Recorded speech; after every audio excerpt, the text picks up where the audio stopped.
তো guys, good morning সবাইকে। তো এখন রান্না বান্না করবো বলে এলাম কিচেনে। তো এরকম মোটামুটি ভাত, ডাল, সমস্ত কিছু তরকারি, শাক ভাজা সব কিছু হয়ে গেছে। তো এখন লাস্টে হচ্ছে কি মাছ ভাজবো। তো আজকে আমি নিয়ে নিচ্ছি রুই মাছ নেওয়া হয়েছে 350। দেখো মাছটা, দেখো। আর সব থেকে ফেমাস হচ্ছে পেটি সাইজটা, দেখো কত বড়, দেখো। তো চলো ঝটপট করে মাছগুলো ভাজবো। আজকে হচ্ছে কি মাছের ঝোল করবো।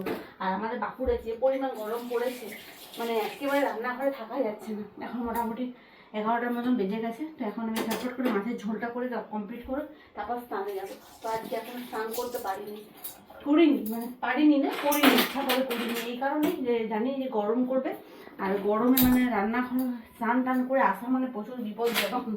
তো চলো এখন এদিকে আলু সিদ্ধ হয়ে গেছে কমপ্লিট। এই যে মাছের ঝোলে আলু দেবো, আলু সিদ্ধ হয়ে গেছে। তো আর মশলা বাটা হয়নি, মশলা বাটবো। তো ফার্স্টে আগে মাছটা ভেজে নেবো, তারপরে মশলা বাটতে দেবো। তো আগে হচ্ছে কি ন্যাচটা আর মাথাটা ভাজবো। তো চলো আগে ফার্স্টে মাথাটা ভেজে নেবো আগে ছটপট করে। কারণ মাথাটা না ভাজলে না তেলটা একটু বেশি থাকবে, মাথাটা ভাজতে কিন্তু তেলটা বেশি লাগে।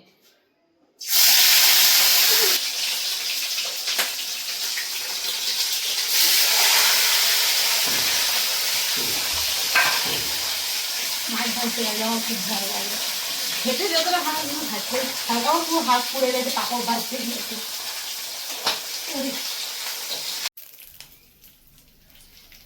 চল এদিকে মাথা আর নেজা ভাজা হয়ে গেছে মাছের। আর এবারে পিসগুলো ভাজবো। গাইস, তোমার ওখানে কেমন গরম পড়েছে অবশ্যই কিন্তু জানি না। প্রচুর গরম আমাদের এখানে।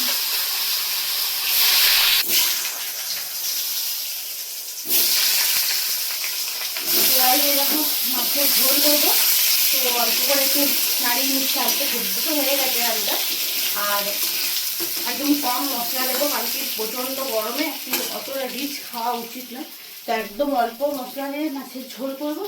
তো চলো কথাও বলতে পারছি না, এত গরম লাগছে। আর দেখো আমার এই যে উপরে দেখো এই যে চালটা ফেটে গেছে, সেই জন্য দেখো সূর্যের তাপটা পড়ছে পুরো মুখে আমার। তো দেখো এখানে সুন্দর করে আলু ভেজে নিয়েছি মশলা দিয়ে, পেঁয়াজ দিয়ে, পেঁয়াজ বাটা, রসুন বাটা সব কিছু দিয়ে। এরপরে দেবো এখানে জল, যেহেতু মাছের ঝোল করবো 1 গ্লাসের মতন জল দিলাম। আর এটা হচ্ছে কি আমাদের রুই মাছ, এই দেখো ভাজা হয়ে গেছে রুই মাছ। আর এই যে একটু ফুটলে পরে কিন্তু মাছটা দিয়ে দেবো। আজকে কিন্তু রুই মাছটা খুব টাটকা গাছ, খুব সুন্দর। তো চলো আজকে তো দেখিয়ে দিলাম তোমাদের যে আমাদের কি রান্না হচ্ছে। এই যে মাছ ভাজা, আর এদিকে হচ্ছে মাছের ঝোল। তো চলো গাইস, প্রচণ্ড গরম রান্নাঘরে, হ্যাঁ কি বলবো, মানে কোনো ভাষা নেই, এত গরম আজকে। তো যাই হোক চলো ছটপট করে মেখে ঝোল ফুটে এসছে। মাছগুলো আমি দেবো একে একে।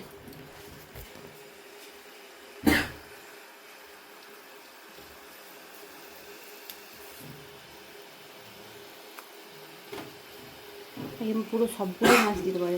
আর মাছের ন্যাজাটা কত বড়, এই যে হয়ে গেল। আর মাছ ভাজাটা মানে মাছের যে মাথাটা সেটা ভাজায় রেখে দিলাম, এই কারণে যে আমি ভাজা মাছ খেতে খুব ভালোবাসি। তো চলো গাইস, ভিডিওটা ভালো লাগলে অবশ্যই লাইক কমেন্ট শেয়ার করো। আর ছোটো ছোটো মিনি ব্লগ আমাগুলো তোমার কেমন লাগছে অবশ্যই কিন্তু কমেন্টসে জানিও। আর তোমরা কী ধরনের ভিডিও দেখতে পছন্দ করো অবশ্যই সেটা কমেন্টসে আমাকে অবশ্যই জানিও। তো চলো দেখা হবে আরও নেক্সট ছোটো ছোটো মিনি ব্লগে। টাটা।